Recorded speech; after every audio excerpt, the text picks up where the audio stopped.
আসসালামু আলাইকুম।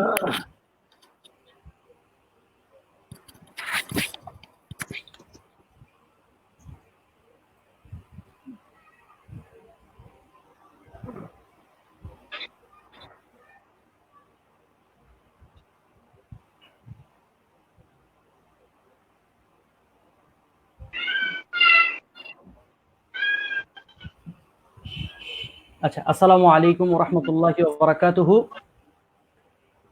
সম্মানিত দর্শক মণ্ডলী, আপনাদেরকে স্বাগত জানাচ্ছি কানজুল হিকমা রিসার্চ সেন্টার এর পরিবেশনায় নাফিস স্টিল প্রযোজিত লেটস নো এর তৃতীয় পর্বে। আমাদের আজকের অনুষ্ঠানে কো স্পন্সর হিসেবে আছেন আল হারামাইন হজ কাফেলা। আমাদের আজকের অনুষ্ঠানের বিষয় হচ্ছে মহিমান্বিত রজনী লাইলাতুল কদর। আমি হাসান মোহাম্মদ শরফুদ্দিন আজকে আপনাদের সাথে আছি এবং আমাদের সাথে আজকের পর্বে অতিথি হিসেবে আরো রয়েছেন সুদূর চট্টগ্রাম জামিয়া আহমদিয়া সুন্নিয়া আলিয়া কামিল মাদ্রাসার সম্মানিত মুফাসসির ডক্টর মুফতি বখতিয়ার উদ্দিন দামাত বারাকাতুহুল আলিয়া,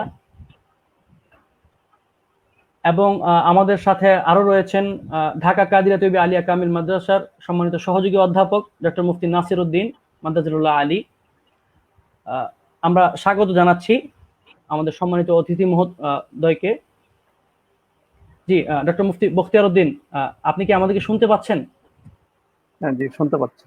জি, ধন্যবাদ আমাদের সাথে আসার জন্য। ডক্টর নাসির উদ্দিন মোহতারাম, আপনি কি আমাদেরকে শুনতে পাচ্ছেন? হ্যাঁ, শুনতে পাচ্ছি। ধন্যবাদ আপনাদেরকে আমাদের সাথে যোগ দেওয়ার জন্য। সম্মানিত দর্শক মণ্ডলী, আমরা আমাদের অনুষ্ঠান ইনশাআল্লাহ শুরু করতে যাচ্ছি।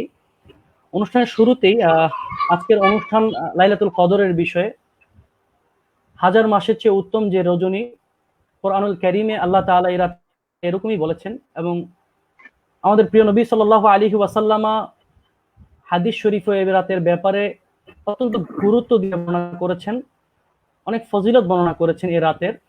তো আমরা আমাদের অনুষ্ঠানের শুরুতেই আমাদের সম্মানিত অতিথি ডক্টর মুফতি নাসির উদ্দিন দামাত বারাকাতুহুল আলিয়ার নিকট জানতে চাইব এই মহিমান্বিত রজনী লাইলাতুল কদর নামের প্রেক্ষাপট সম্পর্কে, এ নামের অর্থ এবং এ নামের পিছনের তাৎপর্য কি।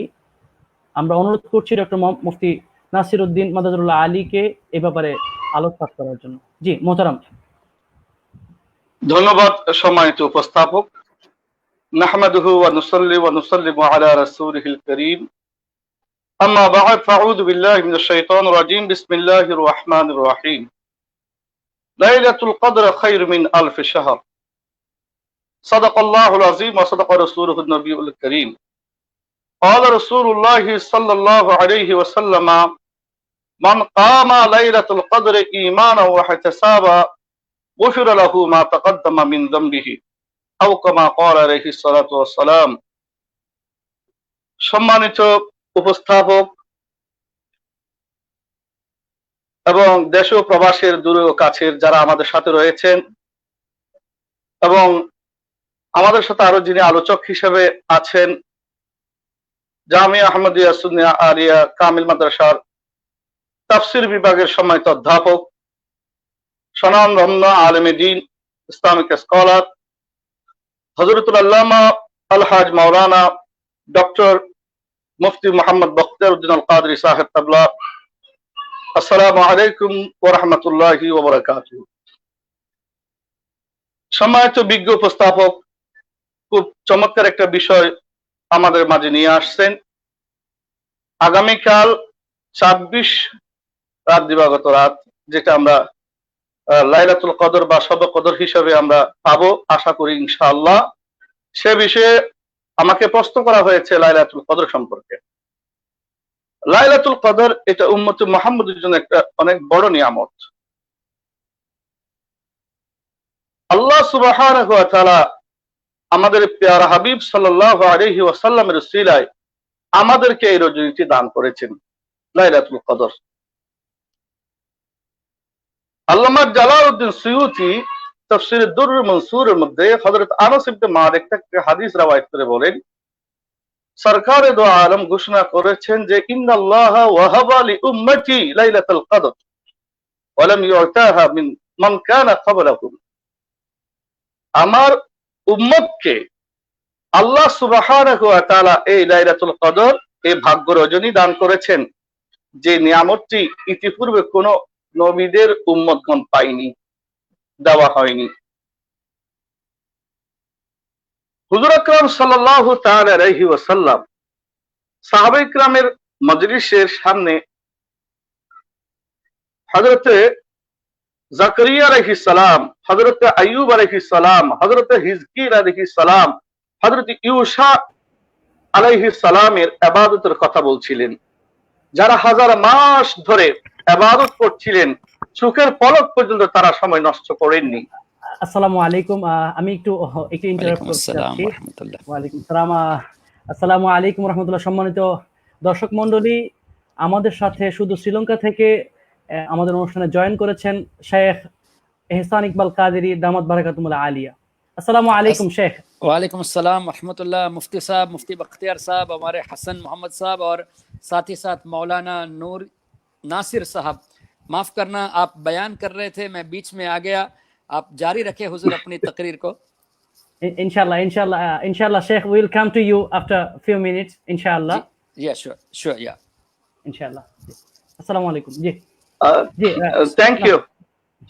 Honorable Islamic scholar Hafiz Ehsan Iqbal Qadri Dama Iqbaluhu, Hafizakallah, Barakallah fi hayatik wa khidmatik, mashallah.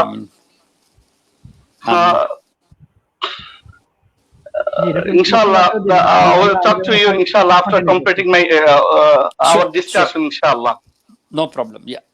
আমি বলতে চাইছিলাম হুজুর আকরাম সাল্লাল্লাহু তাআলা আলাইহি ওয়াসাল্লাম হযরতে জাকারিয়া আলাইহিস সালাম, হযরতে আইয়ুব আলাইহিস সালাম, হযরতে হিজকিল আলাইহিস সালাম, হযরতে ইউসা আলাইহিস সালামের ইবাদতের কথা বলছিলেন তারা হাজার মাস ধরে ইবাদত করছিলেন, চোখের পলক পর্যন্ত তারা সময় নষ্ট করেননি, সদা সর্বদা ইবাদতে মশগুল ছিলেন। এই কথা সাহাবায়ে কিরাম শুনতেছেন আর শুনে আফসোস করছেন এবং ঈর্ষাও করছেন যে আমরা তো এত বেশি সময় পাবো না। উম্মতে মুহাম্মাদের বয়স সম্পর্কে নবীজি বলেছেন মা বাইনা 60 ওয়া 70, 60 থেকে 70 বছর আমার উম্মত হায়াত পাবে। তারা ভাবছিলেন আমরা এই অল্প বয়স পাবো আর কিভাবে ইবাদত করে আল্লাহর সন্তুষ্টি অর্জন করব, পূর্ববর্তী উম্মতগণের মতো আমরা তো ইবাদত করতে পারবো না। এই ভাবতে ভাবতে আল্লাহ সুবহানাহু ওয়া তাআলা হযরত জিবরিল আমিনকে লাইলাতুল কদর নিয়ে প্রেরণ করলেন। হযরত জিবরিল আলাইহিস সালাম দরবারে রিসালাতে উপস্থিত হয়ে সালাম আরজ করলেন আর বললেন ইয়া মুহাম্মাদু আজিবাত উম্মাতুকা মিন ইবাদাতি হাউলাই নাফার 80 সানা ফাকাদ আনসালাল্লাহু আলাইকা খায়রান মিন যালিক। আপনার উম্মতগণ এই পূর্ববর্তী উম্মতের 80 বছরের ইবাদত পেয়ে তারা আশ্চর্যান্বিত হচ্ছে, ঈর্ষা পোষণ করছে। আল্লাহ সুবহানাহু ওয়া তাআলা তার চাইতে আরো বেশি উত্তম সুযোগ আপনার উম্মতকে আল্লাহ দান করেছেন। এই কথা বলে হুজুর আকরাম সাল্লাল্লাহু আলাইহি ওয়াসাল্লাম তেলাওয়াত করেন সুম্মা ক্বারাআ ইন্না আনজালনাহু ফি লাইলাতুল কদর। এই সূরাটি নবীজি তেলাওয়াত করলেন, আল্লাহ এই সূরা কদর নাযিল করলেন। নবীজি খুব আনন্দিত হলেন। এই লাইলাতুল কদর অথবা শবে কদর, শবে কদর এটা ফার্সি শব্দ, আমাদের ভারত উপমহাদেশের শবে কদর হিসেবে পরিচিত। আর কুরআনের মধ্যে লাইলাতুল কদর এসেছে। শবে কদর এটা ফার্সি শব্দ, সব মানে রজনী, কদর শব্দ অর্থ সম্মানিত। আর লাইলাতুল কদর, লাইলাতুল শব্দ অর্থ হচ্ছে রাত, রজনী, আর কদর শব্দ অর্থ মহিমান্বিত, মর্যাদাবান। সুতরাং লাইলাতুল কদর বা শবে কদর অর্থ হলো ভাগ্যবান রজনী, মর্যাদাবান রজনী। এই রজনীকে লাইলাতুল কদর কেন বলা হলো এ সম্পর্কে তাফসীরে কুরতুবীর মধ্যে, তাফসীরে কুরতুবীর 20 খণ্ড 130 পৃষ্ঠার মধ্যে হযরতে ইমাম কুরতুবী বর্ণনা করছেন যে ইন্নামা সুন্নিয়াত লিযালিক, লাইলাতুল কদরকে লাইলাতুল কদর নামকরণ এর কারণ হলো লিআজমিহা ওয়া শারফিহা, এর মর্যাদার কারণে, এর সম্মানের কারণে লাইলাতুল কদরকে লাইলাতুল কদর বলা হয়। আরেকটা প্রেক্ষাপট হলো তিনি তাফসীরে খাজানের মধ্যে লাইলাতুল কদরকে লাইলাতুল কদর কেন বলা হয়, তিনি বয়ান করছেন যে এই রজনীতে হযরতে জিবরিল আমিনের নেতৃত্বে অসংখ্য অগণিত ফেরেশতা এই জমিনের বুকে অবতরণ করেন। এত বেশি ফেরেশতা অবতরণ করেন যে তিল পরিমাণ জায়গা থাকে না। যেমন হাদিস শরীফের মধ্যে বর্ণনা এসেছে, জিবরিল আলাইহিস সালাম অসংখ্য ফেরেশতার বহন নিয়ে জমিনে 4টি পতাকা নিয়ে আসেন। একটি পতাকা ফ্লাগ বাইতুল্লাহ শরীফে, আরেকটি বাইতুল মুকাদ্দাসে, আরেকটা হুজুর আকরাম সাল্লাল্লাহু আলাইহি ওয়াসাল্লাম রওজা মুবারকে, আরেকটি তুহুরের মধ্যে স্থাপন করেন। এরপরে সকল ফেরেশতাদেরকে জমিনের মধ্যে যাওয়ার জন্য ঘোষণা করেন। এত বেশি ফেরেশতা জমিনের মধ্যে অবতরণ করেন যে তিল পরিমাণ জায়গা থাকে না। এই জন্য বলছে লিআন্নাল আরাদা সুম্মিয়াত বিযালিক, লাইলাতুল কদরকে লাইলাতুল কদর এই জন্য বলা হয় লিআন্নাল আরাদা তাদিকু বিল মালাইকাতি ফিহা, এত অসংখ্য ফেরেশতা নাজিল করেন যে তিল পরিমাণ জায়গা থাকে না, সংকীর্ণ হয়ে যায়। এই জন্য কদর শব্দের এক অর্থ হলো আদায়ক বা সংকীর্ণ। এই জন্য লাইলাতুল কদরকে লাইলাতুল কদর বলা হয়। আরেকটা চমৎকার ইমাম কুরতুবী খুব চমৎকার একটা নুকতা বয়ান করেছেন। তিনি বলছেন যে লাইলাতুল কদরকে লাইলাতুল কদর বলা হওয়ার 3টি কারণে। একটা হলো নাযালা ফিহা কিতাবুন যু কদরি, এই রজনীতে সম্মানিত গ্রন্থ, আসমানি গ্রন্থের মধ্যে সবচেয়ে সম্মানিত শ্রেষ্ঠ গ্রন্থ আল কোরআন নাজিল হয়েছে এই রজনীতে। আলা লাসানে যি কদরিন, সম্মানিত নবীদের জুবানে পাকে রাসূলের উপরে। আলা উম্মাতিন লাহা কদরুন, সম্মানিত জাতি উম্মতের উপরে। লাআল্লাহু তাআলা ইন্নামা যাকারা লাফযাতাল কদর ফি হাযিহি সূরা 3 মাররাত লিহাযা সাবাব, এই জন্য আল্লাহ তাআলা এই সূরা কদরের মধ্যে লাইলাতুল কদর শব্দটা 3 বার উল্লেখ করেছেন।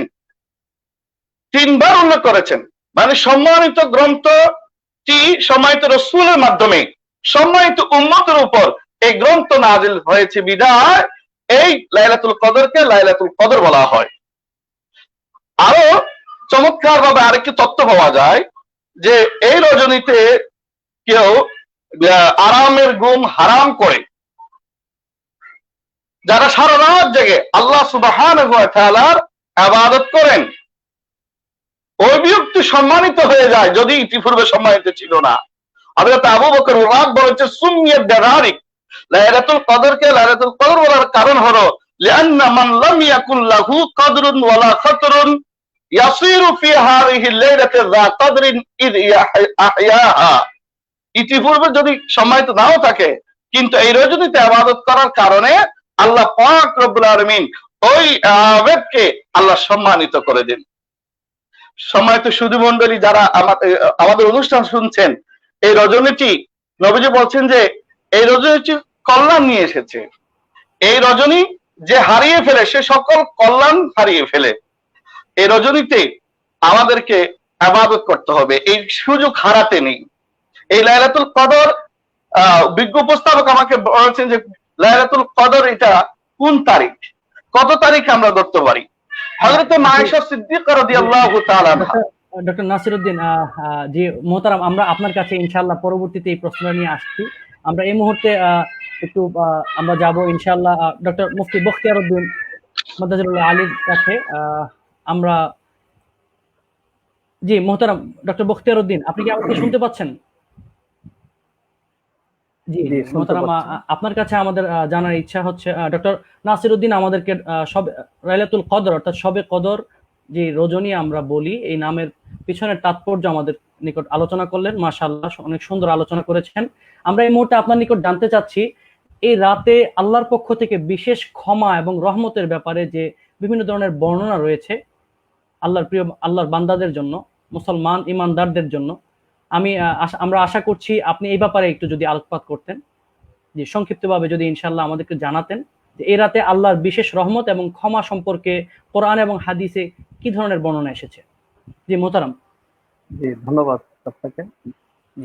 আমরা ইতিমধ্যে শুনেছি রাসূল পাক সাল্লাল্লাহু আলাইহি ওয়াসাল্লাম সাহাবায়ে কিরামের সামনে বনী ইসরাঈলের বুজুর্গানের দিনের কথা বলেছেন, যারা 1000 মাস ইবাদত করতেন, সারাদিন রোজা রাখতেন, জিহাদ করতেন এবং রাত্রে ইবাদত করতেন।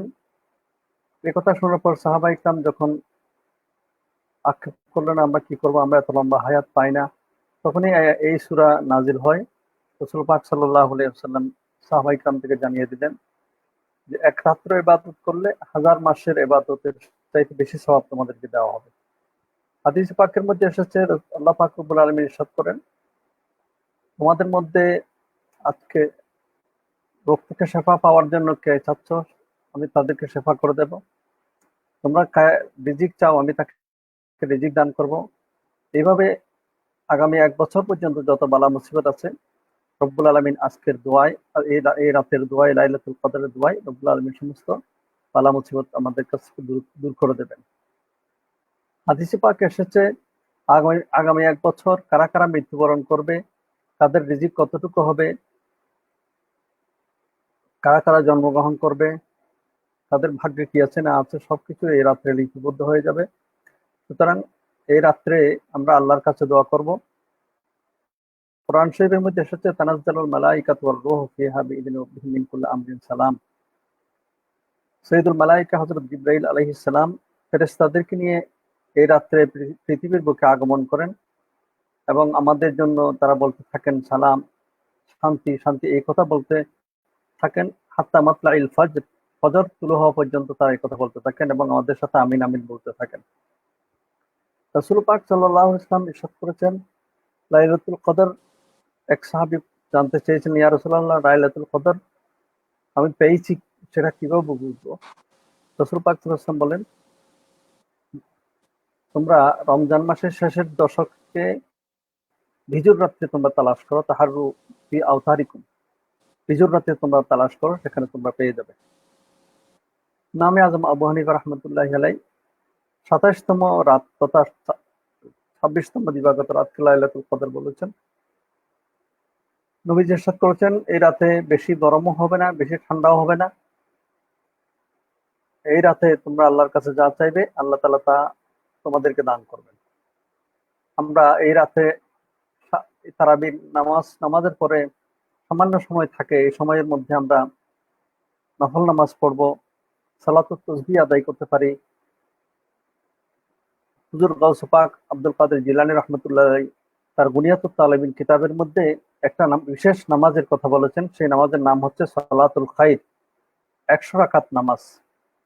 প্রতি রাকাতে একবার সূরা ফাতিহার সাথে 10 বার কুল হুয়াল্লাহ শরীফ পড়বেন, সূরা ইখলাস। 100 রাকাত নামাজ যদি কেউ আদায় করে রব্বুল আলামিন তার দিকে 70 বার রহমতের দৃষ্টি দান করবেন। আমরা সেই সালাতুল খাইর আদায় করার চেষ্টা করব। তারপরে কোরআন তিলাওয়াত করব, জি তাহাজ্জুদের নামাজ পড়ব। তবে তাহাজ্জুদ নামাজ পড়ার জন্য একটা শরীয়তের মাসালা হচ্ছে, সামান্য সময় হলেও ঘুমাতে হবে। তো আমরা ঘুমাবো খুব কম সময়ের জন্য, এমন ভাবে ঘুমাবো না যে ঘুমের মধ্যে সারা রাত চলে যায়। আমরা সেই সামান্য সময় ঘুমিয়ে উঠে তাহাজ্জুদের নামাজ আদায় করব। জি এক ধন্যবাদ। কথায় জি জি জি জি এক শেষ কথায় করুন। আমরা এই লাইলাতুল কদরকে গনিমত মনে করে সারা রাত ইবাদতের মধ্যে কাটিয়ে দেব। রাসূল পাক সাল্লাল্লাহু আলাইহি ওয়াসাল্লাম জীবনে শেষের দশকে কোনো রাত্রে ঘুমান নাই, সারা রাত তিনি জাগ্রত থেকে ইবাদত করতেন। হযরত মা আয়েশা সিদ্দিকা রাদিয়াল্লাহু তাআলা আনহা বলেন, আমি দেখতাম নবীজি দীর্ঘক্ষণ দাঁড়িয়ে নামাজ পড়তেন, হাত্তা তাওয়াররামাত কদমাহু, নবীজির পা মোবারক ফুলে যেত। আমি জিজ্ঞেস করতাম, ইয়া রাসূলুল্লাহ, আপনার আগের পরের কোনো গুনাহ নাই, তারপরে এত কষ্ট করে আপনি কেন আল্লাহর কাছে ক্ষমা চাচ্ছেন?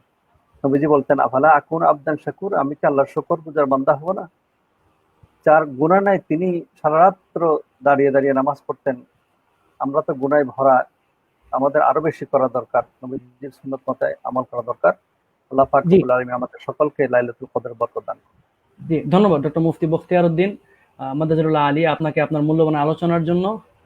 আহ, সম্মানিত দর্শক মণ্ডলী, আমরা এই মুহূর্তে আহ, আমাদের শুধু শ্রীলঙ্কা থেকে যোগদান করা আমাদের সম্মানিত অতিথি ডক্টর এহসান ইকবাল কাদিরের নিকট আমরা যাচ্ছি। Doctor Sheikh Ehsan Iqbal Kadiri, do you hearing us? Sheikh Ehsan Iqbal Kadiri, do you hear আস?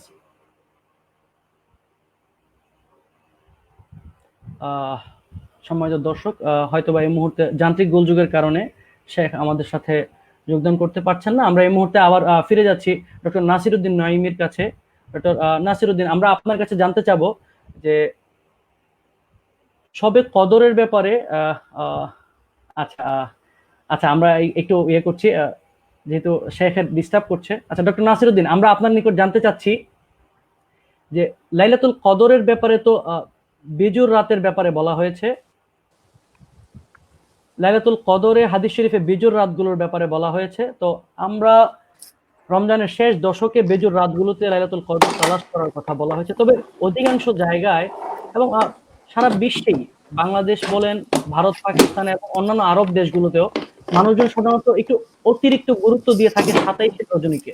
27শে রমজানুল মুবারকের যে রাত, এটাকে বিশেষভাবে গুরুত্ব দেওয়ার কারণটা কি? অনেকের প্রশ্ন থাকে। এক ভাই প্রশ্ন করেছেন অলরেডি আমাদের এখানে, যে অর্থাৎ 27শে রমজানকে কেন আমরা লাইলাতুল কদর হিসেবে বেশি গুরুত্ব দিই। আপনি যদি এই ব্যাপারে একটু সংক্ষিপ্তভাবে কোরআন ও হাদিসের আলোকে এবং মুফাসসিরিনে কেরামের অভিমত সংক্ষিপ্ত আকারে বক্তব্য দিতেন। তার আগে ডক্টর নাসিরউদ্দিন, তার আগে আমি একটু ক্ষমা চেয়ে নিচ্ছি। Doctor Sheikh Ehsan Iqbal Qaderi, Yes. do you hear us? Sheikh, Yeah, I can. we beg your pardon due to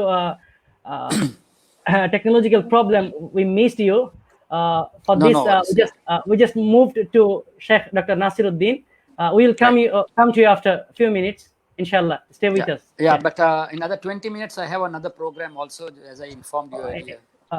Inshallah, we will try to make it. Yeah. Assalamu alaikum. বিজ্ঞ উপস্থাপক বলবো, যদি আমাদের ইসলামিক স্কলার ডক্টর এহসান কাদরী সাহেবকে যদি সময় যদি না হয়, ওনাকে যদি দেওয়া হয় তার অসুবিধা নেই। আমি প্রশ্ন আরোকে সংক্ষিপ্ত আকারে বলবো। রইসুল মুফাসসিরিন হযরত আব্দুল ইবনে আব্বাস জি রাদিয়াল্লাহু তাআলা একটা তথ্য উপস্থাপন করতে চাচ্ছি। সেটি হচ্ছেন, তিনি খুব চমৎকার একটা তথ্য দিয়েছেন। সাহাবায়ে কেরাম ও হযরত আব্দুল ইবনে আব্বাসকে প্রশ্ন করেছিলেন লাইলাতুল কদর কোন তারিখ।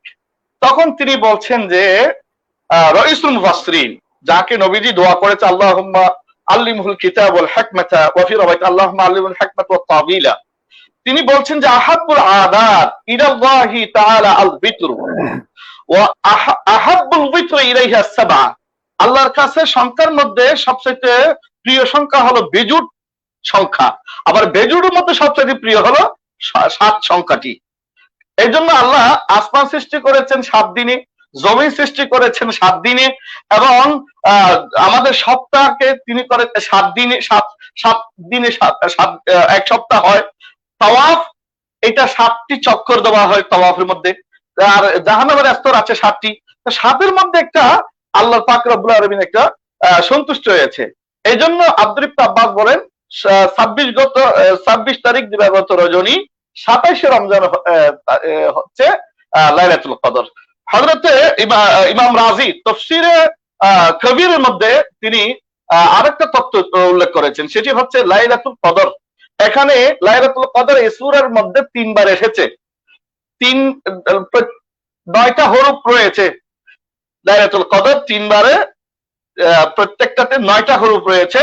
সেই 9কে যদি 3 দ্বারা গুণ করা হয় তাহলে 27 হয়। আরেকটা তথ্য দিয়েছেন, দ্বিতীয় তথ্য, সেটি হচ্ছে এখানে 30টি ওয়ার্ড আছে। 30টি ওয়ার্ডের মধ্যে যে ওয়ার্ড দ্বারা লাইলাতুল কদর বোঝানো হয় সেটি 27তম জায়গার মধ্যে রয়েছে হিয়া।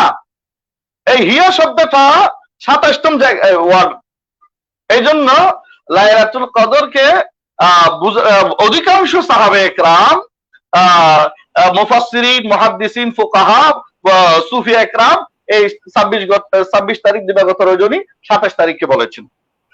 হযরত আয়েশা সিদ্দিকা তিনি সরকারের দোয়ারম থেকে একটা হাদিস নকল করেছেন, বুখারী শরীফের মধ্যে সেই হাদিস কানা আছে, তাহাররু লাইলাতুল কদর তাহাররু লাইলাতুল ফিল উতরে মিনাল আশরিল আওয়াখির মিন রমাদান।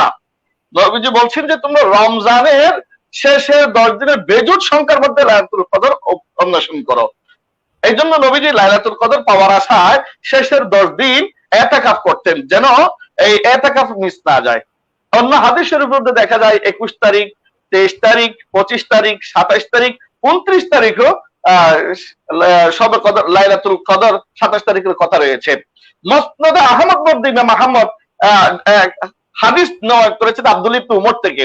তিনি বলছেন যে ক্বালা রাসূলুল্লাহ সাল্লাল্লাহু আলাইহি ওয়াসাল্লাম তাহাররুহা লাইলাতা 27, আর তাহাররুহা মানে তাহাররু লাইলাতুল কদরে, লাইলাতুল কদরকে তোমরা অন্বেষণ করো রমজানের শেষে 10 দিনের 27 তারিখে। তো এই জন্য অধিকাংশ মুফাসসিরিন একরাম, মুহাদ্দিসিন একরাম, ফুকাহা একরাম এই 27 তারিখে লাইলাতুল কদর হিসেবে নির্ধারণ করে থাকেন। ধন্যবাদ বিজ্ঞ উপস্থাপক। জি, ধন্যবাদ ডক্টর মুফতি নাসিরউদ্দিন মাজাজুল্লাহ আলীকে ওনার সুন্দর আলোচনার জন্য। আমরা জানতে পারলাম 27 রজনীকে, 27 রমজানুল মুবারকের রাতকে কেন আমরা বিশেষভাবে গুরুত্ব দিয়ে থাকি। তবে হাদিস শরীফে যেহেতু উল্লেখ রয়েছে যে বেজুর রাতগুলোতে আমরা যেন লাইলাতুল কদর তালাশ করি, ইমানদার মুসলমানরা আমরা বেজুর রজনীগুলোতেও যেমন তালাশ করব, তবে একটু অতিরিক্ত গুরুত্ব সহকারে মুসলমানরা পালন করে থাকে এই 27 রজনীকে। Now we will move on to our guest, Sheikh Ehsan Iqbal Qadiri from Sri Lanka. Thank you. We are very much grateful to you, Sheikh. You are joining with us in this situation.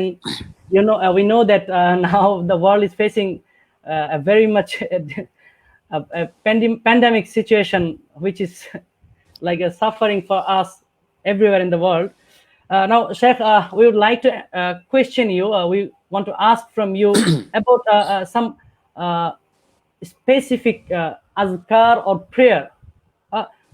Is there any specific azkar or prayer recommended by our beloved Prophet sallallahu alaihi wasallam in Hadith Sharif?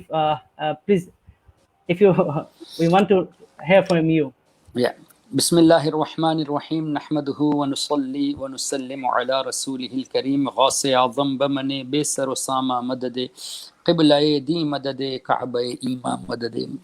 First of all, I'm very grateful to all of you for giving me this opportunity, and in front of mashallah Dr. Nasir Sahab and Dr. Mufti Bukhtiyar Sahab, I'm not in a position to reply to the questions, but due to the hukum, I would like to mention a few things in light of the hadith of Nabi Kareem sallallahu alaihi wasallam. One thing is, our Nabi sallallahu alaihi wasallam informed Ummul Mu'minin Sayyida Aisha Siddiqa radiyallahu ta'ala anha to recite Allahumma innaka afuwun tuhibbul afwa fa'fu anni on the nights of Qadr, that is the nights of destiny. So we should make it a practice to recite on the last ashara of Ramadan. The more we recite Allahumma innaka afuwun tuhibbul afwa, meaning Ya Allah, you are the forgiver, you love forgiving, Ya Allah, forgive me. So this dua by Sayyidah Aisha Siddiqa radiyallahu anha does not ever mean that ma'adallah she was a sinner. Nabi Kareem sallallahu alaihi wasallam informing Sayyidah Aisha Siddiqa radiyallahu ta'ala anha there are wisdoms, because our Nabi sallallahu alaihi wasallam knew by the bestowal of Allah that my wife Aisha Siddiqa radiyallahu anha will be living for a long time after I leave this world, from temporary towards the permanent. And we find in the narrations that Sayyidah Aisha Siddiqa radiyallahu anha, she lived for about 46 years after the worldly life of Nabi Kareem sallallahu alaihi wasallam, and she was regarded as mufti by the Sahaba Kiram Ridwanullahi alaihim ajma'in. During the time of Sayyidina Abu Bakr Siddiq radiyallahu anhu, that is during his khilafat, Sayyidah Aisha Siddiqa radiyallahu anha was giving fatwa. During the time of Sayyidina Umar ibn Khattab radiyallahu anhu, she was giving fatwa. Likewise, during the time of Sayyidina Uthman, and until she left this world, she was giving fatwas.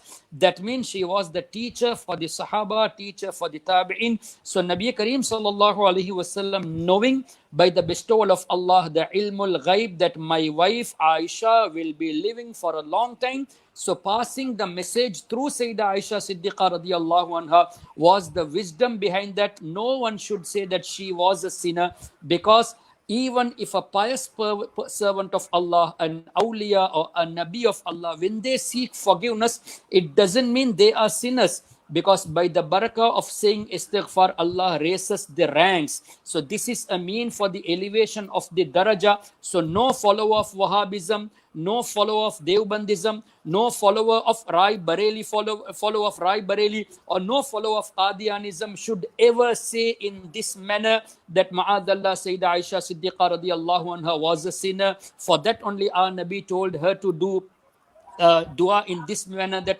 fa'fu anni. So this shows that even after a person is totally pure from sins, Allah has protected from sins, yet by seeking istighfar, the daraja increases, there are elevation for the ranks. So this is the wisdom behind the narrations what we find with regards to istighfar. And another thing Nabi Kareem sallallahu alaihi wasallam informed to seek the protection from the hellfire, like Allahumma inna nas'aluka al-jannah wa na'udhu bika minan nar. Ya Allah, I seek Jannah from you and I seek protection of yours from the hellfire. Likewise, we say, Allahumma ajirna minan nar. Ya Allah, protect us from the hellfire, because in the month of Ramadan, it is mentioned in the hadith of Nabi Kareem sallallahu alaihi wasallam, the one who does not get his salvation by finding the month of Ramadan, he is deprived by the rahmat of Allah. Likewise, we find the narrations. So now what we understand is seeking forgiveness is for our benefit. Seeking protection from the hellfire, this is also for us, because already Sahaba Kiram Ridwanullahi alayhim ajma'in, they are protected from the hellfire.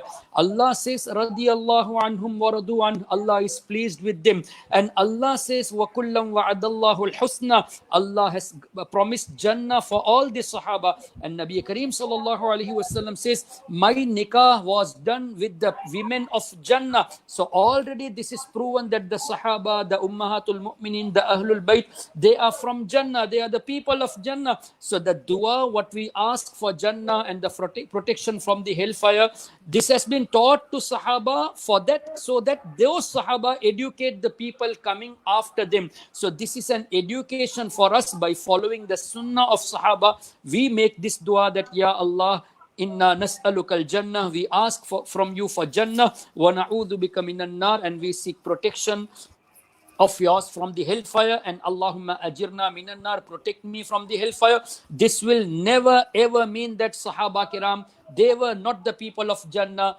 Their duas is by the bestowal of Allah. They show their humbleness in the court of Allah Tabaraka wa Ta'ala, because Allah Tabaraka wa Ta'ala has given them such excellences. So no follower of Wahhabism, Devbandism, Shiaism, Qadianism, Tafzilism never ever should say in such a manner that because they were sinners only they did such a dua. And further, in light of the hadith of Nabi Kareem sallallahu alaihi wasallam, by the barakah of the last ashara of Jannah, a person attains Jannah, salvation from the hellfire. That means attaining Jannah. How will a person attain Jannah? Did you ever find in the hadith? I would like to request Mufti Sahab Qibla and Mufti Bakhtiyar Sahab and Dr. Nasir also, if I make any mistake, to correct me.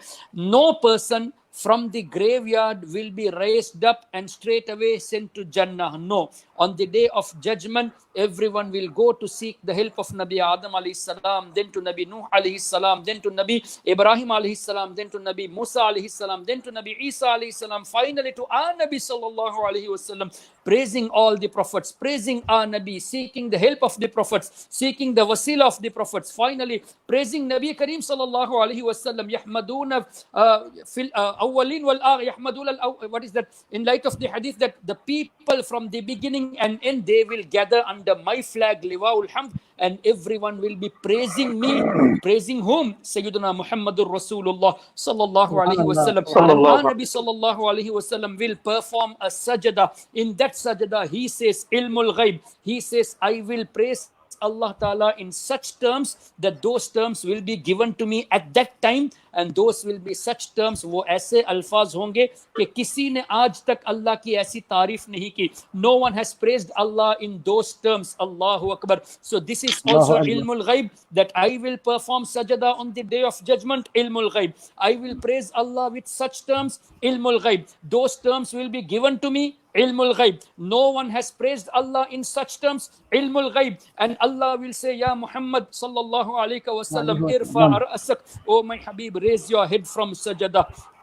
Qul tusma, you say, it will be listen. Ilmul ghaib. And Allah's Nabi says, Allah will ask me, sal tu'ta, you ask, it will be given. Ilmul ghaib. Allah's Nabi sallallahu alaihi wasallam says, washfa to shafa, Allah will say, this is also knowledge of the unseen, what is going to happen in Qiyamah. Our Nabi is informing in advance, you seek shafaat, I will accept your shafaat. Then Nabi Kareem sallallahu alaihi wasallam will start performing shafaat. He says, shafaati li ahli al-kaba'ir min ummati, shafaati li ahli al-dhunubi min ummati. My shafaat is for the grave sinners of my ummah. By looking at that incident in hadith, Ala Hazrat Imam Ahmad Raza Fazil Barelvi radiyallahu ta'ala anhu josh mein aate hain, and he says, Ala Hazrat, girte huon ko mujda, sajde mein gire Maula, ro ro ke shafaat ki tamheed uthai hai. When Nabi Kareem sallallahu alaihi wasallam will perform sajda, by taking that manzar into account, that incident into account, Ala Hazrat says, now see, our Nabi has gone for sajda, he will intercede for us now, and after the permission will be granted by Allah that, oh my Habib, washfa to shafa, you seek shafaat, your shafaat will be accepted. Now Ala Hazrat becomes again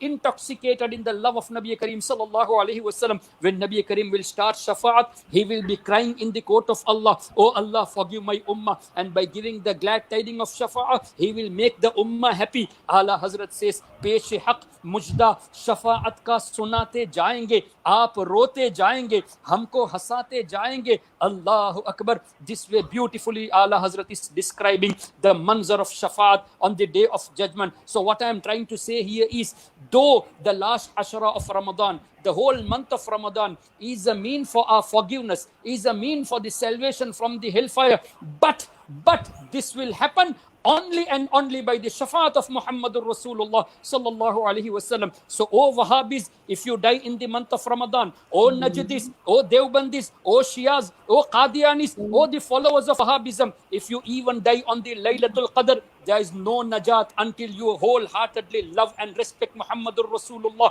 sallallahu alaihi wasallam, because iman is condition for everything. If there is no iman, there is no salvation. So on the day of judgment, we are going to seek the shafaat of Nabi Kareem sallallahu alaihi wasallam, and Ramadan is a mean to get the shafaat of Nabi Kareem sallallahu alaihi wasallam. And finally, I would like to mention this as well. Nabi Kareem sallallahu ta'ala alaihi wasallam shafaat, it would be so exalted. It is so exalted and so मिठास, यानी इतना ज़ौक़ उसमें है, इतनी लज्जत है, such a sweetness in that shafaat, that Ala Hazrat says on the day of judgment, in light of the hadith, Ala Hazrat says, क्या ही ज़ौक़ फ़ज़ा शफ़ाअत है तुम्हारी, वाह वाह कर्ज़ लेती है गुनाह परहेज़गारी, वाह वाह.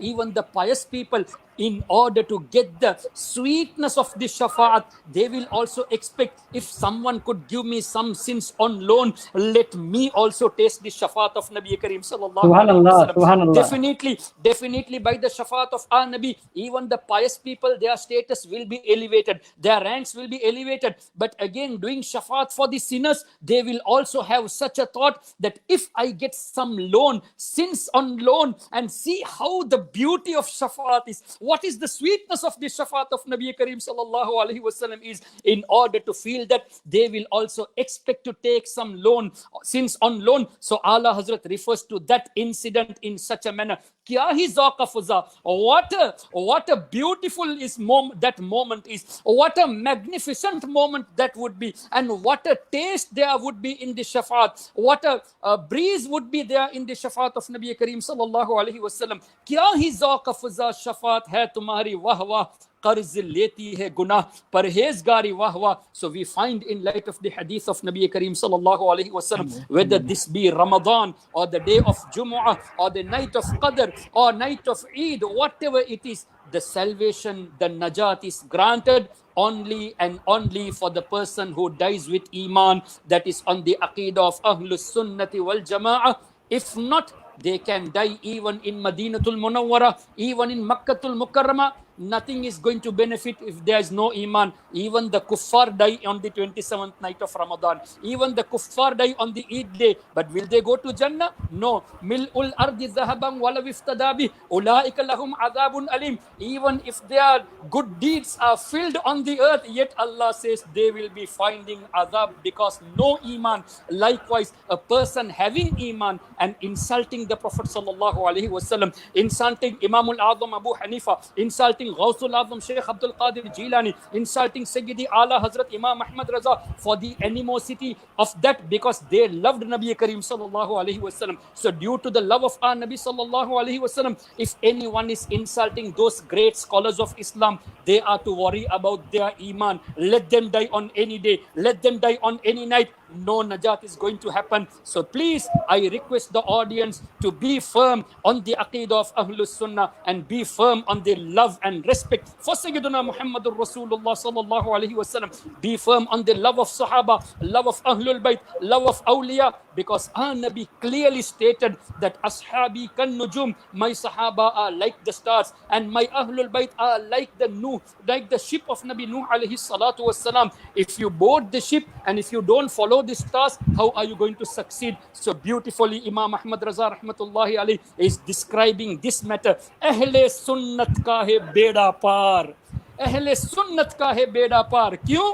असहाब हुजूर नज्म है और नाव है इतरत रसूलुल्लाह की. The Sahaba of Nabi Kareem sallallahu alaihi wasallam, they are stars, and the najm, now the ship is the Ahlul Bayt of Nabi Kareem sallallahu alaihi wasallam. So once again, I would like to give this message to the audience: have love for Nabi Kareem sallallahu alaihi wasallam, and love those who loved Nabi Kareem sallallahu alaihi wasallam. Have the love of Sahaba and Ahlul Bayt.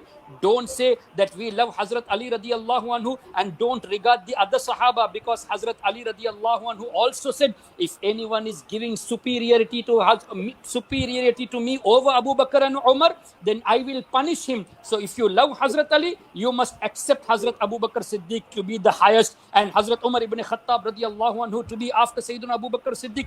This is the love of Hazrat Ali. And if you insult Hazrat Amir Muawiyah radiyallahu anhu and you say, I love the Ahlul Bayt, you are a liar, because Imam Hassan Mujtaba radiyallahu ta'ala anhu, he was given this glad tidings by Nabi Kareem sallallahu alaihi wasallam: my son Hassan is leader, and he will reunite two big groups of Muslims. So when our Nabi says that two group of Muslims, big group of Muslims, so when our Nabi says Amir Muawiyah radiyallahu anhu to be a Muslim, who are you to insult Hazrat Amir Muawiyah radiyallahu anhu?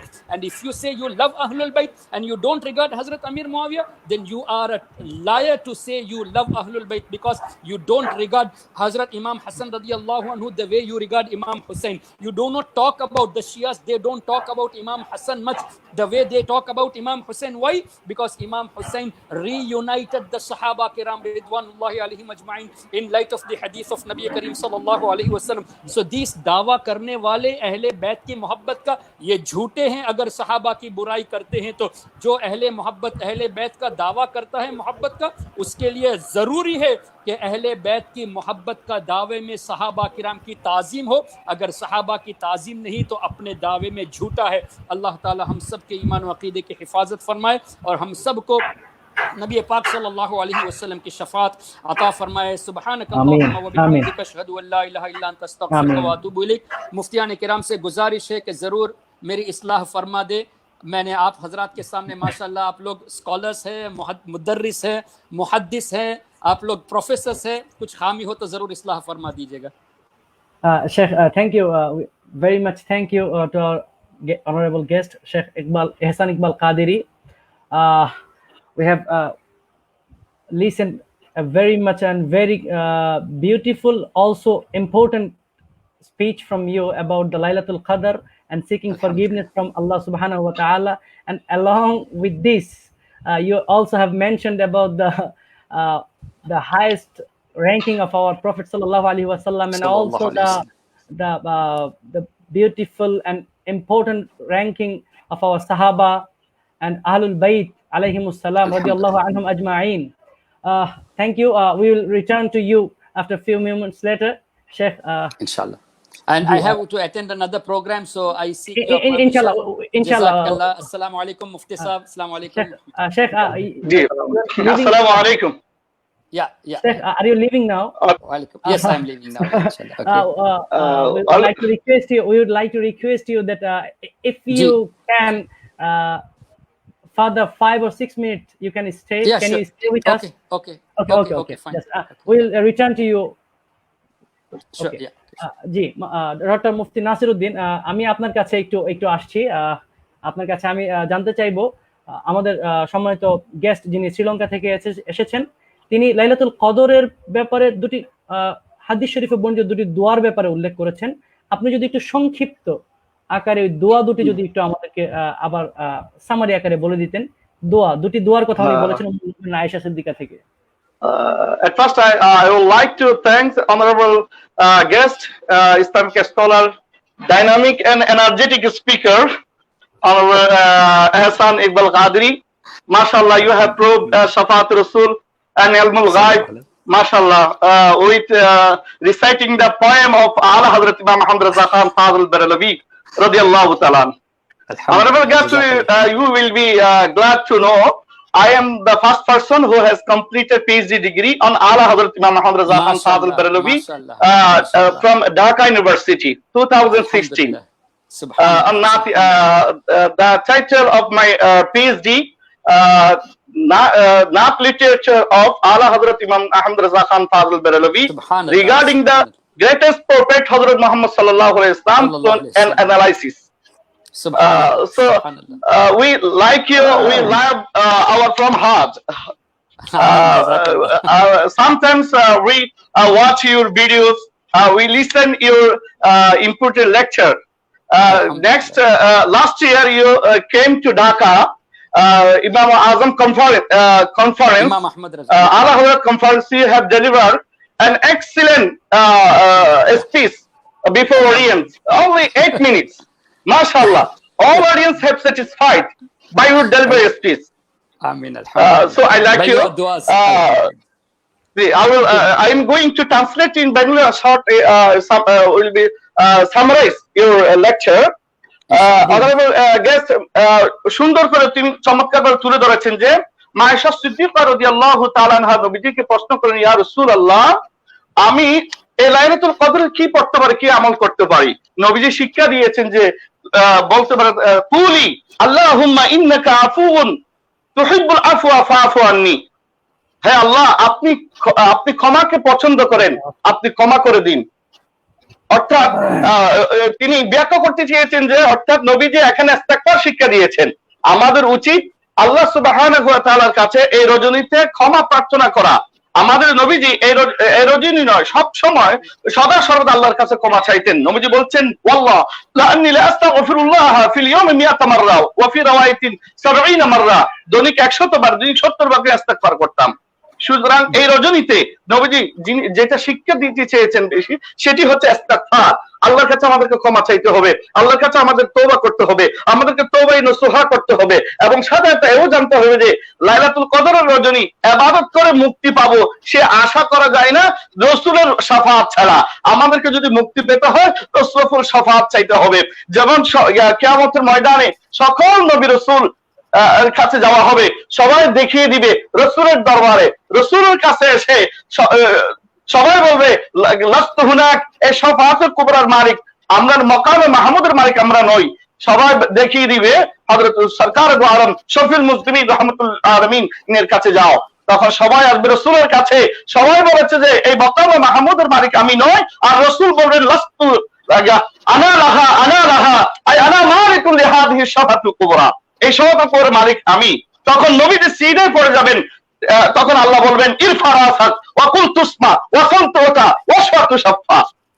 অর্থাৎ শেখ সুন্দর চমৎকার ভাবে বলেছেন যে, এবং প্রমাণ করে দিয়েছেন কথায় কথায় তিনি রাসূলের ইলমে গায়বের কথা। আলা হযরতকে এক শের और की गायब किया तुमसे नहा हु बला जब खुदा की छुपा तुमके करोड़ों दरूद, करोड़ों दरूद। মাশাআল্লাহ, ইলমে গায়ব তিনি প্রমাণ করেছেন এবং শাফাআতুল কুবরা তিনি প্রমাণ করেছেন, এবং সর্বশেষে তিনি বলছেন যে যারা আহলে বাইতকে মহব্বত করতে চান তারা সাহাবাদের সমালোচনা করতে পারবেন না, যারা সাহাবায়ে কিরামকে মহব্বত করে আর আহলে বাইতের সমালোচনা করতে পারবেন না। এবং এটা বলছেন যে হযরত আমির মুয়াবিয়া রাদিয়াল্লাহু তাআলা আনহুকে অসম্মান করা যাবে না, তাকে সম্মান করতে হবে। আর আমরা কি ইমাম হাসানের চাইতে বেশি বুঝি?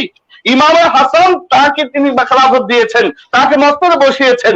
আমাদের উচিত এখানে আমাদের কথা না বলা, আমাদের উচিত সকল সাহাবাদেরকে সম্মান করা, সকল আহলে বাইতকে সম্মান করা, প্রত্যেকের উপর আমাদের মহাব্বত রাখা। এবং তিনি বলেছেন যারা আসহাবিকুন নুজুম ফাবিআইহিম ইক্তাদাইতুম হাদায়াতুম, সকল সাহাবায়ে ইকরাম তারকা নিয়ে এরপর যে কোনো একজন তারকাকে অনুসরণ করলে তোমরা হেদায়েত প্রাপ্ত হবে। আর বলেছেন মাসালু আহলে বাইতি কাসাফিনাতি নূহ, আমরা আহলে বাইত এটা নূহ আলাইহিস সালামের কিস্তির মতো, ফামান রাকাবাহা ফাকাদ নাজা ওয়া তাখাল্লা ফানহা গারাকা। অর্থাৎ এই সফির এই নূহ আহলে বাইতকে যারা মহব্বত করবে তারা মুক্তি পাবে, আর যারা সেখান থেকে মুখ ফিরবে তারা ধ্বংস হয়ে যাবে। এই শেখ চমৎকার ভাবে সুন্দর চমৎকার বক্তব্য রেখেছেন। আমি ডুবে গিয়েছিলাম যে শেখের বক্তব্য শুনতে শুনতে। Thank you all of you. ধন্যবাদ doctor Mufti Nasiruddin. Now Sheikh, our viewers are requesting to listen a nasheed, a short nasheed from our honorable speaker Dr. Mufti Bakhtiaruddin. Please, if you Requesting me? No. Requesting Dr. Mufti Bakhtiaruddin. Yeah. If you give permission, only 2 minutes. Yeah, please carry on, because I'm already I have, my time is up for another lecture with UK people, so I have to get ready there. I have to log in there. So inshallah next time, see you next time inshallah. Jazakallah. Assalamu alaikum wa rahmatullahi wa Alaikum barakatuh. assalam wa rahmatullah. Thank you. জি, আসসালামু আলাইকুম। জি, আসসালামু আলাইকুম। সম্মানিত অতিথি আমাদের সাথে এতক্ষণ ছিলেন শ্রীলঙ্কা থেকে শেখ এহসান ইকবাল কাদেরী। উনি অন্য একটা প্রোগ্রামের কারণে আমাদের কাছ থেকে আজকে বিদায় নিয়েছেন। আমাদের সাথে এখনো আছেন আমাদের অন্য দুইজন সম্মানিত অতিথি, ডক্টর মুফতি বখতিয়ারউদ্দিন এবং ডক্টর নাসিরউদ্দিন। আমাদের দর্শকদের অনুরোধে আমি ডক্টর মুফতি বখতিয়ারউদ্দিন মাদাজিরুল্লাহ আলীর কাছে অনুরোধ করছি যে দর্শকরা আপনার মুখ থেকে আপনার সুরলিত কণ্ঠে একটি নাচ শরীফ শুনতে চাচ্ছে, আপনি যদি আমাদের দর্শকদের এই আশাটা পূরণ করতেন। জি, ডক্টর মুফতি বখতিয়ারউদ্দিন, আপনি কি শুনতে পাচ্ছেন? জি, শুনতে পাচ্ছি, ধন্যবাদ। আসলে আমার কণ্ঠ সুললিত না, তারপর যেহেতু অনুরোধ করেছেন আমি একটা আল্লাহ হযরতের একটা নাচ পড়তে পারি। জি, আরশ হক হে মসনদে, আরশ হক হে মসনদে। না, আমি আল্লাহ হযরত সরওয়ার কাহো কে মালিক মৌলা কাহো তুঝে। আচ্ছা, ঠিক আছে। सरवर कहूँ के मालिक मौला कहूँ तुझे, बागे खलील का गुले ज़ेबा कहूँ तुझे, सरवर कहूँ के मालिक। अल्लाह तेरे जिस्म मुनव्वर किताबिश आए जाने जाने जाने तजल्ला कहूँ तुझे, सरवर कहूँ के मालिक मौला कहूँ तुझे, बागे खलील का गुले ज़ेबा कहूँ तुझे, सरवर कहूँ के मालिक। জি, ধন্যবাদ মোহতারাম, সবাইকে ধন্যবাদ। সবাই আমার জন্য দোয়া করবেন। জি, ডক্টর মুফতি বখতিয়ারউদ্দিন, আপনাকে অনেক ধন্যবাদ আপনার সুললিত কণ্ঠে আমাদেরকে নাতে শরীফ শোনানোর জন্য। যে আমি এখন ডক্টর নাসিরউদ্দিন আপনার নিকট একটু জানতে চাইবো আমাদের বর্তমান সিচুয়েশনের ব্যাপারে, অর্থাৎ এখন আমরা যে প্যান্ডেমিক সিচুয়েশনে রয়েছি, যেহেতু এটা একটা রিলেটেড কোয়েশ্চেন হিসেবে দাঁড়ায়, অনেকে জানতে চান যে বর্তমান লাইলাতুল কদর উদযাপনের জন্য আমরা নরমালি একটা উৎসব মুখর পরিবেশে মসজিদগুলোতে আমরা জড়ো হই, একসাথে হই। এখনকার পরিস্থিতি আসলে ভিন্ন। আমাদের বর্তমান সারা বিশ্বে এবং বিশেষ করে বাংলাদেশেও এটা ক্রমবর্ধমান পরিস্থিতি আসলে ভালোর দিকে নয়, এটা একটু খারাপের দিকেই। আমি আপনার কাছে জানতে চাইবো ওলামায়ে ইসলাম এবং ইসলামী শরীয়ত এক্ষেত্রে কি বলে যে আমরা এই মুহূর্তে এই লাইলাতুল কদরকে উদযাপনের জন্য আসলে একসাথে একত্রিত হওয়াটা বা না হওয়াটা, এই বিষয়ে যদি আপনাদের সুচিন্তিত মতামত আপনি পেশ করতেন ডক্টর নাসিরউদ্দিন। ধন্যবাদ, খুব চমৎকার একটা প্রশ্ন। বর্তমান সমসাময়িক আসলে আয-যুরুরাতু তুবিহুল মাহযুরাত, ইবনে মিসরি আল-আসবাব ওয়ান নাযাইরের মধ্যে একটা থিওরি লিখেছেন যে প্রয়োজনে অনেক কিছু নিষেধাজ্ঞা জিনিসও এটা জায়েজ হয়ে যায়। তো এই মুহূর্তে আসলে এটা ইচ্ছাকৃত না, অনিচ্ছাকৃত। জি অনিচ্ছাকৃত। আমরা অনেকে দীর্ঘদিন ধরে প্রায় 2 মাস ধরে মসজিদে গিয়ে অনেকে জুমার নামাজ পড়তে পারতেছি না। জি হাদিস শরীফের মধ্যে তো এসেছে, মান তারাকাল জুমাতা সালাসা মাররা তাহাওয়ানান বিহা তাবাহাল্লাহু আলা কলবিহি, যে লাগাতার 3টি জুমা বাদ দিয়ে দেয়, তার অন্তরের মধ্যে মোহর মেরে দেন।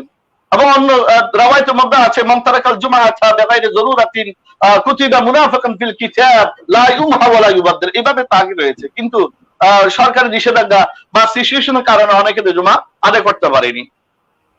এই জন্য এটা অনিচ্ছাকৃত, এটা ইচ্ছাকৃত নয়, এর জন্য গুনাহগার হবে না। এটা বাসায় আদায় করলে জুমার নামাজ, জোহরের নামাজ আদায় করলে আদায় হয়ে যাবে। এবং সাথে সাথে যেটির কথা বলছেন, জাঁকজমকপূর্ণ ভাবে এখন মসজিদে লাইলাতুল কদর পালন করার সেই সময় সুযোগ নেই।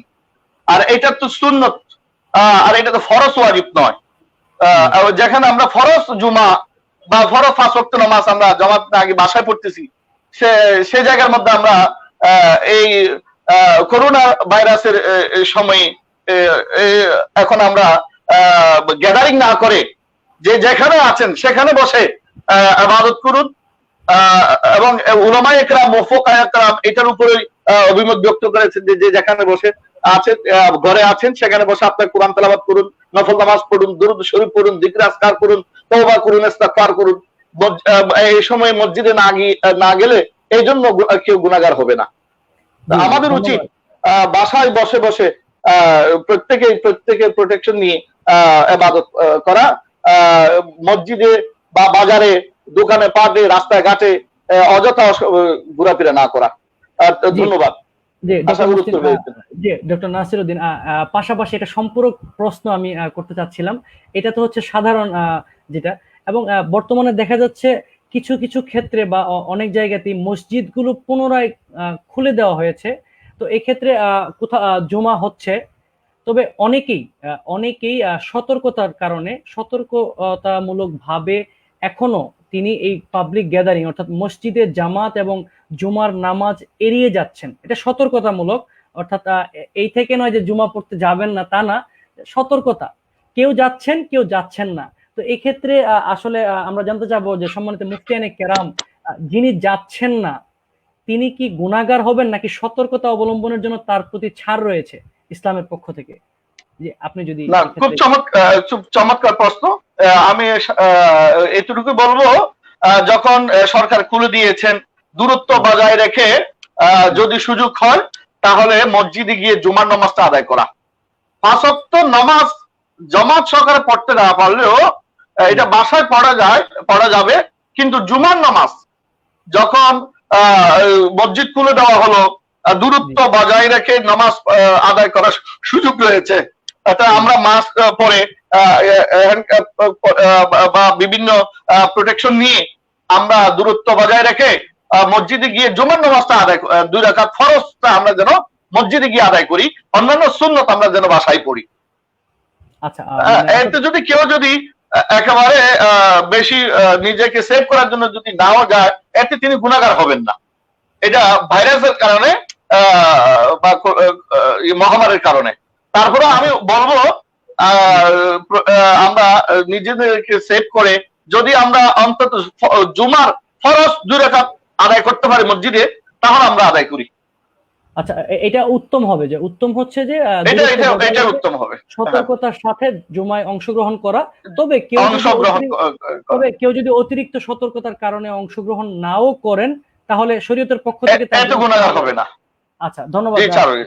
জি, ধন্যবাদ ডক্টর নাসিরউদ্দিন আপনাকে এই উত্তরের জন্য। আমরা এই ক্ষেত্রে ডক্টর মুফতি বখতিয়ার উদ্দিনের কাছে একটু আবার যেতে চাচ্ছিলাম। হুজুর মোহতারাম, আপনি কি আমাদেরকে শুনতে পাচ্ছেন? জি, শুনতে পাচ্ছি। জি, আমাদের এক সম্মানিত দর্শক প্রশ্ন করেছিলেন যে আমরা নফল নামাজ, যেটা অর্থাৎ লাইলাতুল কদরের নামাজ অনেক সময় জামাতে পড়া হয়, তো নফল নামাজ জামাতে পড়ার ক্ষেত্রে কোনো বিধিনিষেধ কি রয়েছে, অর্থাৎ নিষেধাজ্ঞা রয়েছে কিনা, বা পড়া যায় কিনা? নফল নামাজ আমরা চাইলে জামাতে পড়তে পারবো কিনা? তাফসিরে রুহুল বায়ান শরীফের মধ্যে রয়েছে নফল নামাজ জামাত সহকারে পড়া যাবে। সহিহ বুখারী শরীফের মধ্যে একটা অধ্যায় আছে বাবু সলাতিল নফল জামাআতান, নফল নামাজ জামাত সহকারে পড়ার কথা এসেছে। নফল নামাজ জামাতে পড়তে পারবে, কোনো অসুবিধা নেই। আচ্ছা আচ্ছা, জি ধন্যবাদ ডক্টর মুফতি বখতিয়ার উদ্দিন, জি আপনাকে ধন্যবাদ। আমরা আমাদের অনুষ্ঠানের প্রায় শেষ পর্যায়ে চলে এসেছি। এক্ষেত্রে আমরা ডক্টর মুফতি নাসির উদ্দিনের কাছে আরেকটা প্রশ্ন আমরা করতে চাচ্ছিলাম। আমাদের এক দর্শক প্রশ্ন করেছিলেন যে লাইলাতুল কদর এই রাতে বা এই বেজুর রাতগুলোতে আমরা আল্লাহর কাছে বিশেষ করে রমজানের শেষ দশকে ক্ষমা চাইবো, তওবা করব। তো এক দর্শকের প্রশ্ন ছিল যে অর্থাৎ তওবা যে আমরা আল্লাহর কাছে করব, ক্ষমা চাইবো, এই তওবা কবুল করার ক্ষেত্রে এমন কোনো বিশেষ কোনো প্রসিডিউর কি আমরা আছে কিনা, যে বিশেষ পদ্ধতিতে তওবা করলে আল্লাহ হয়তোবা আমার এই তওবাটা কবুল করবেন, এরকম কিছু যদি আপনি জানাতেন। ধন্যবাদ, চমৎকার প্রশ্ন। আসলে তওবাটা করতে হবে তওবায়ে নসুহা, তওবায়ে নসুহা করতে হবে। মুখে মুখে তওবা করলাম এভাবে হবে না, তওবার জন্য কিছু শর্ত রয়েছে। সেইখান থেকে একটি হলো অতীতে যে পাপ করা হয়েছে তার জন্য লজ্জিত হতে হবে এবং সেটা স্বীকার করতে হবে। ভবিষ্যতে এই পাপ করব না মর্মে অঙ্গীকারবদ্ধ হতে হবে। তাফসীরের মধ্যে তুবু ইলাল্লাহি তাওবাতুন নসুহা, এই তওবায়ে নসুহার ব্যাখ্যায় তাফসীর বলা হচ্ছে তওবায়ে নসুহা কাকে বলে? যেভাবে দুধ দহন করলে দহন করা দুধ বাটের মধ্যে উলানের মধ্যে ফিরিয়ে দেওয়া যেভাবে অসম্ভব, সেভাবে গুনাহ থেকে তওবা করে ওই গুনাহ ফিরে যাওয়া নিজেকে সেরকম অসম্ভব মনে করতে হবে। আর যদি সুযোগ হয় তার একজন কামেল আল্লাহর ওলি, যাদেরকে আল্লাহকে মনে পড়ে, আল্লাহর কথা স্মরণ হয়, এমন একজন মকবুল বান্দার হাতে তওবা করে বায়াত গ্রহণ করে তওবা করে ইস্তেগফার করলে আল্লাহ পাক রব্বুল আলামিন দোয়া কবুল করবেন। যদি সুযোগ হয় তিনি মদিনা মুনওয়ারায় গিয়ে সরকারের দরবারে তওবা করতে পারেন। নবী আল্লাহ পাক রব্বুল কুরআনে বলেছেন ওয়ালাউ আন্নাহুম ইযযালামু আনফুসাহুম জাউকা ফাস্তাগফিরুল্লাহ ওয়াস্তাগফারা লাহুমুর রাসূল লাওয়াজাদুল্লাহা তাওয়াবার রহিমা।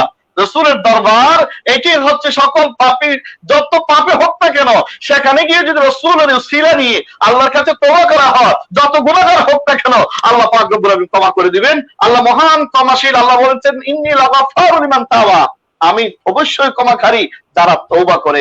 নবীজি আরো বলেন ওয়াহুয়াল গফুরুল ওয়াদুদ, আল্লাহ মহান ক্ষমাশীল, আল্লাহ মহান প্রেমময়ী। আরেক আয়াত বলা হচ্ছে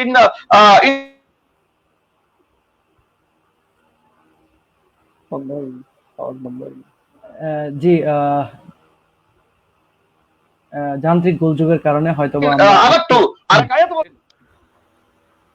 জি ডক্টর নাসির উদ্দিন, জি শুনতে পাচ্ছেন আমাদেরকে? জি শুনতে পাচ্ছি। আচ্ছা আচ্ছা, একটু যান্ত্রিক গোলযোগের কারণে আমরা একটু ডিস্টার্ব হয়ে গেছিলাম। জি ধন্যবাদ আপনাকে। আমরা জানতে পারলাম তওবা কবুল হওয়ার জন্য, অর্থাৎ বিশেষ করে তওবা আমরা কিভাবে কবুল করতে পারবো সেক্ষেত্রে বিশেষ প্রেসক্রিপশন হচ্ছে অর্থাৎ অন্তর থেকে তওবা নাসুহা করা, যেন আমি একটা গুনাহ থেকে তওবা করার পর আবার যেন সেই গুনায় লিপ্ত না হই এবং সেই সমপর্যায়ের অন্যান্য গুনাহ থেকে যেন বিরত থাকি। আর বিশেষ করে যাদের সৌভাগ্য হয়, যাদের নসিব হয়, তারা যেন রওজাতুল মুনাওয়ারায় মদিনা শরীফে আল্লাহর হাবিব সাল্লাল্লাহু আলাইহি ওয়াসাল্লামের রওজা শরীফে গিয়ে যদি আল্লাহর দরবারে প্রার্থনা করেন, আল্লাহ ইনশাআল্লাহ কবুল করবেন, কারণ এই মর্মে কোরআনের আয়াত রয়েছে। জি ধন্যবাদ ডক্টর নাসির উদ্দিন। আমরা প্রায় আমাদের অনুষ্ঠানের একেবারেই শেষ প্রান্তে চলে এসেছি। তো আমরা এই মুহূর্তে আমাদের সম্মানিত অতিথিদেরকে আমাদের দর্শকদের উদ্দেশ্যে বর্তমান করোনা পরিস্থিতি, লকডাউন পরিস্থিতি এবং এই রমজানুল মুবারকের শেষ দশকে সংক্ষিপ্তভাবে আপনি যদি আমাদের দর্শকদের উদ্দেশ্যে একটু মেসেজ আপনার পক্ষ থেকে কোনো বার্তা দিতেন, ডক্টর মুফতি বখতিয়ার উদ্দিন। জি জি, আমরা এই বিষয়ে দর্শকদের উদ্দেশ্যে আপনার একটা পরবর্তী সময়ে আমরা আল্লাহর দরবারে একটা প্রথমত শুকরিয়া আদায় করব এবং আল্লাহর দরবারে দোয়া করব, নিজের জন্য, পরিবারের জন্য, সমাজের জন্য, দেশের জন্য, সারা বিশ্বের জন্য আমরা দোয়া করব। আল্লাহ পাক রব্বুল আলামিন যেন ভবিষ্যতে এই ধরনের বিপদ আপদ থেকে আমাদের সকলকে রক্ষা করেন। আল্লাহ পাক আপনাদের জন্য আমরা দোয়া করব, আমাদের জন্য আপনারা দোয়া করবেন। আমিন আমিন। জি ধন্যবাদ। জি ধন্যবাদ ডক্টর মুফতি বখতিয়ার উদ্দিন, আপনাকে অসংখ্য ধন্যবাদ আমাদের সাথে অনুষ্ঠানে যোগদান করার জন্য। এবং আমি এখন চলে যাচ্ছি ডক্টর মুফতি নাসিরউদ্দিন, আপনার কাছে আপনি দর্শকদের উদ্দেশ্যে যদি আপনার কোনো বার্তা থাকে বর্তমান। জি, আমি দর্শকদের বলবো, আমরা এই যা কদিন আমরা সময় পাই, বিশেষ করে লাইলাতুল কদর রজনীতে আমরা আল্লাহ সুবহানাহু ওয়া তাআলার দরবারে প্রার্থনা করব, দোয়া করব, বিশেষ করে কোরআন তেলাওয়াত করব। কারণ এই রজনী, এই লাইলাতুল কদর সম্মানিত হয়েছে, এই মাস সম্মানিত হয়েছে কোরআন নাযিলের কারণে।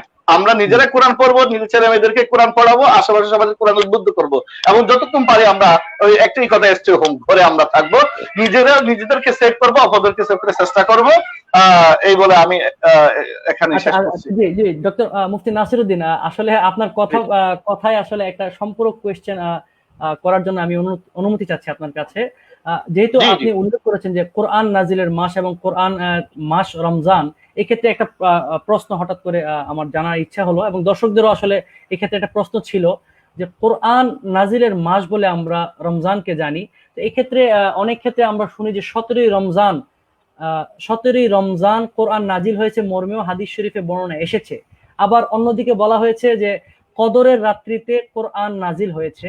আসলে এই ক্ষেত্রে একটা সামঞ্জস্যপূর্ণ বিষয়টা কি, যেহেতু শেষ দশকে লাইলাতুল কদর, আবার অন্য বর্ণনায় এসেছে 17ই রমজান কোরআন নাজিল হয়েছে, আসলে এই ক্ষেত্রে এটার সমাধানটা কি?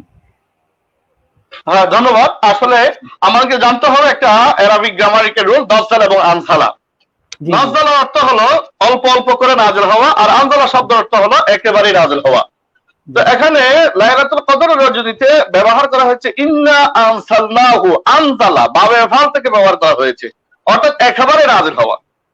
এই মহা রজনীতে, লাইলাতুল কদর রজনীতে লৌহে মাহফুজ থেকে প্রথম আসমানে একেবারে আল্লাহ পাক রব্বুল আলামিন কোরআন নাযিল করে দিয়েছে।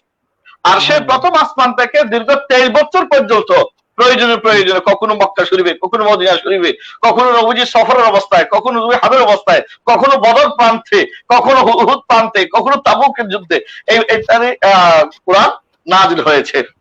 তো 17 কথা যেটা রয়েছে, ওই যে বদর কথা রয়েছে কোরআনের মধ্যে, অর্থাৎ এই 17 তারিখ 17 রমজান যে বদরের যুদ্ধ হয়েছে, সেখানে যে কোরআনের আয়াতগুলো নাযিল হয়েছে সেই বর্ণনায় এসেছে।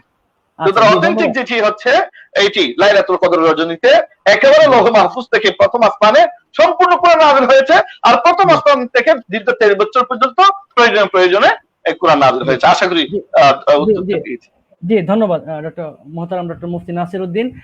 আসলে সম্মানিত দর্শক, আমরা প্রায় আমাদের অনুষ্ঠানের শেষ পর্যায়ে চলে এসেছি। সম্মানিত অতিথিদেরকেও আমরা ধন্যবাদ জানাচ্ছি। আমাদের আজকের প্রোগ্রাম ছিল মহিমান্বিত রাত লাইলাতুল কদর। এ সম্পর্কে আমরা আমাদের সম্মানিত অতিথিদের কাছ থেকে জানতে পারলাম লাইলাতুল কদর বলতে কি বোঝায়। এটা কোরআন এবং হাদিসের ভাষায় ভাগ্য রজনী, এবং পাশাপাশি এই লাইলাতুল কদর সম্মানিত হওয়ার অন্যতম কারণ হচ্ছে কোরআনুল কারীমের নাজিল হওয়া, ফেরেশতাদের এই দুনিয়াতে আসা আমাদের আল্লাহর পক্ষ থেকে আমাদের নিকট রহমত হিসেবে। এবং পাশাপাশি আমরা এটাও জানতে পারলাম 27 রমজানুল মুবারকের রাতে লাইলাতুল কদর হওয়ার ব্যাপারে অধিকাংশেরই অভিমত, তাই আমরা এটাকে বেশি গুরুত্ব দিয়ে থাকি। তবে রমজানের শেষ দশকে বিজুর রাতগুলোতে আমরা অবশ্যই লাইলাতুল কদরকে তালাশ করব।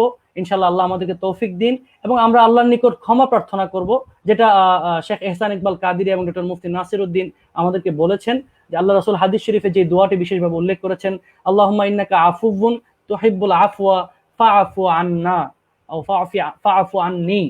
তো আমরা এই দোয়াটাও বিশেষভাবে খেয়াল রাখবো, পড়বো, যেহেতু হাদিস শরীফে এই দোয়াটার কথা বিশেষভাবে উল্লেখ রয়েছে। তো সম্মানিত অতিথি, আপনাদেরকে ধন্যবাদ। এবং নাফিস স্টিলস প্রযোজিত লেটস নো এর তৃতীয় পর্বে কানজুল হিকমার পরিবেশনায় আমরা আপনাদের এই অনুষ্ঠানকে আপনাদেরকে উপহার দিয়েছি, এবং আজকের অনুষ্ঠানে আমাদের সাথে আরো কো স্পন্সর হিসেবে ছিলেন আল হারামাইন হজ কাফেলা। নাফিস স্টিলস এবং আল হারামাইন হজ কাফেলাকে আমরা ধন্যবাদ জানাচ্ছি আমাদের অনুষ্ঠানে তারা স্পন্সর হিসেবে থাকায়, এবং আমাদের সম্মানিত অতিথিদেরকেও আমি আবারও ধন্যবাদ এবং সর্বশেষ ধন্যবাদ জানাচ্ছি অনুষ্ঠানে থেকে আমাদেরকে ধন্য করার জন্য। সম্মানিত দর্শক মন্ডলীকেও আমরা ধন্যবাদ জানাচ্ছি, আপনারা কষ্ট করে এতক্ষণ আমাদেরকে শুনেছেন। ইনশাআল্লাহ আপনাদেরকে আমি স্বাগতম জানাচ্ছি এবং আমন্ত্রণ জানাচ্ছি আমাদের পরবর্তী লেটস নো এর পরবর্তী অনুষ্ঠানগুলো দেখার জন্য। আশা করি সবাই ভালো থাকবেন, আল্লাহ সবাইকে ভালো রাখবেন। স্টে হোম, স্টে সেফ, আল্লাহ আমাদের উপর রহম করুক। আসসালামু আলাইকুম ওয়া রাহমাতুল্লাহি ওয়া বারাকাতুহু। ওয়া আলাইকুম আসসালাম ওয়া রাহমাতুল্লাহ। আল্লাহ হাফেজ। আল্লাহ হাফেজ। ধন্যবাদ সবাই।